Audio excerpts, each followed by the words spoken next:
Melemahnya daya beli masyarakat dan pengetatan anggaran oleh pemerintah pada 2024 menjadi salah satu faktor tidak maksimalnya penjualan industri retail di Indonesia. Pada 2025, triwulan keempat merupakan momentum kesempatan terakhir industri retail untuk menutup tahun mencapai penjualan semaksimal mungkin.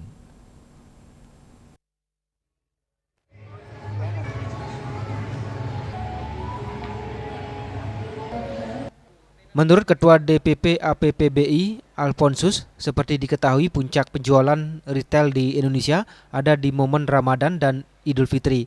Pada tahun 2025 lalu penjualan kurang maksimal karena melemahnya daya beli masyarakat di kalangan kelas menengah ke bawah sejak 2024, serta adanya pengetatan anggaran oleh pemerintah.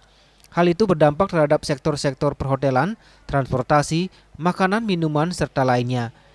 Industri retail terakhir terkena dampak setelah sektor lainnya terdampak. Di 2025, upaya semaksimal mungkin dilakukan untuk mencapai target.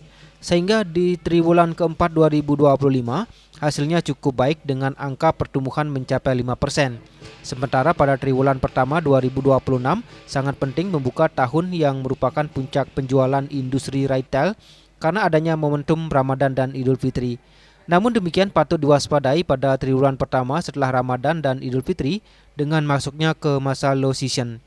Tahun ini terjadi di triwulan kedua dan ketiga menjadi low season yang panjang karena momentum penting banyak berkumpul di triwulan pertama 2026. Hal ini menjadi PR bagi industri retail untuk mengantisipasinya. Memang ada beberapa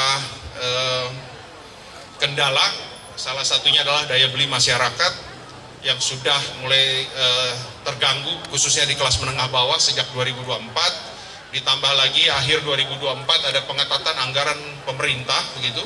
Triwulan 1 2026 menjadi sangat penting untuk pembuka tahun 2026 karena di triwulan 1 2006 itu ada puncak penjualan retail di Indonesia adalah Ramadan dan Idul Fitri. Triwulan 2 dan triwulan 3 akan menjadi low season yang panjang di 2026. Karena momentum pentingnya yang tadi saya sampaikan itu kumpul semua di triwulan pertama. Jadi saya kira inilah PR yang kita akan antisipasi supaya low season yang panjang ini jangan sampai menjadi panjang dan dalam. Sementara itu di Bali Nusra Great Sale 2025 menjadi salah satu upaya mendongkrak nilai penjualan. Selama sebulan tercatat transaksi mencapai 222 miliar rupiah. Hal ini menjadi agenda tahunan pemerintah dan industri retail dalam membangkitkan kembali ekonomi Bali yang sempat terpuruk akibat dampak COVID-19. Peningkatan dan ini adalah program dari pemerintah dengan daerah. Jadi kita pengen antisipasi lah, karena kan kita tahu ya kalau lagi long weekend kayak gini mau rame, tapi kalau lagi nggak ada, hari kejepit aja, pasti traffic juga lumayan nggak bagus. Raiswantaro, Bali TV.